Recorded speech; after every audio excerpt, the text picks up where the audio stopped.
TDP ప్రభుత్వం రైతుల నమ్మకాన్ని కోల్పోయిందని వైఎస్ఆర్సీపీ సీనియర్ నేత మాజీ ఎంపీ అనంత వెంకట్రామరెడ్డి అన్నారు. రైతు భరోసా యాత్రలో అదే విషయం స్పష్టమవుతోందని చెప్పారు ఆయన. రుణమాఫీలో విఫలమైన సర్కారు ఎరువుల పంపిణీ, పంటలకు గిట్టుబాటు ధర కల్పించడంలో కూడా మంచి ఫలితాలు సాధించలేకపోయిందని తెలిపారు. అందుకే రైతు భరోసా యాత్రలో వైఎస్ జగన్ వద్ద రైతులు, రైతు కూలీలు తమ గోడు వెళ్లబోసుకుంటున్నారని అనంత వెంకట్రామరెడ్డి చెప్పారు.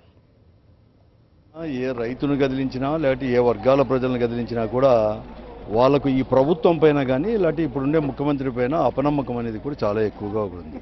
విశ్వాసంలోకి తీసుకోవడం లేదు.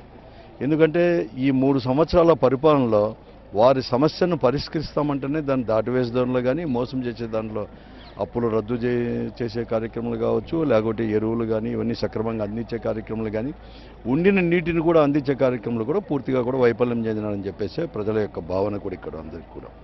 అందుకోసం ఒక నమ్మకంతో జగన్మోహన్ రెడ్డి గారి పట్ల కూడా చూస్తున్నారు.